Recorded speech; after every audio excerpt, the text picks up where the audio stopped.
Hello students, good evening everybody. In exercise 13.2, look at this question, 7th question, first bit. As I told you, we have two standard limits. Limit sin theta by theta as theta tends to 0 is equal to 1, as well as limit tan theta by theta as theta tends to 0 is equal to 1. So I am going to solve the first question. Limit x tends to 0 sin 3x upon sin 7x. So for doing this problem, limit x tends to 0 sin 3x upon 3x into 3x. Did you understand? Because as per standard limit, if there is 3x, in the denominator 3x should be there. That's why we are taking sin 7x upon 7x into 7x. So multiply and divide whatever we want. There will be no problem, right? This x gets cancelled. So what is remaining there? 3 by 7 you keep it aside.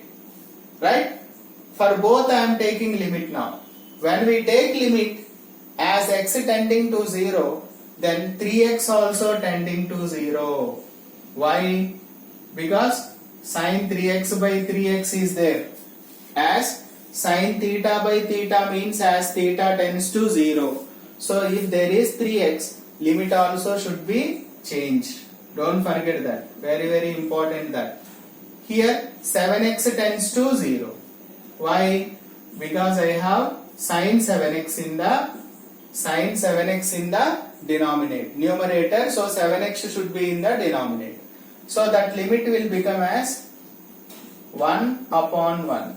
Since limit theta tends to 0, sin theta by theta value 1. Right? So answer is 3 by 7. Therefore, limit x tending to 0, sin 3x upon sin 7x value 3 by 7. Hope it is clear? Right? Let us go for the second question.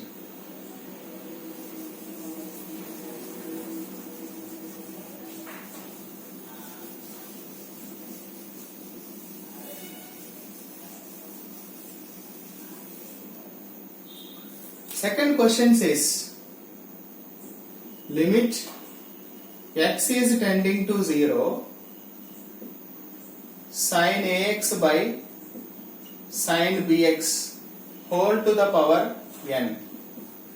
Here we have small n belongs to capital N, means n can be any natural number.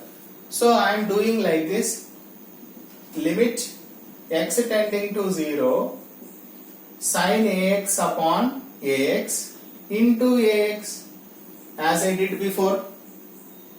Did you understand that step? Here in the denominator I have sin bx by bx into bx.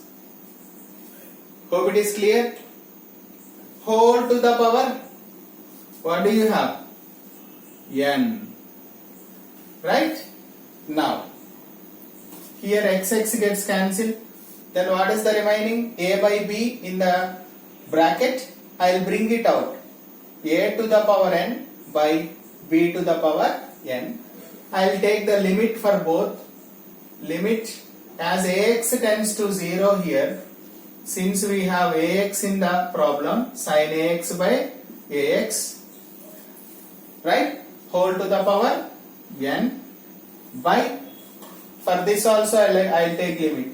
Limit bx tends to 0, sin bx upon bx whole to the power n. Don't forget.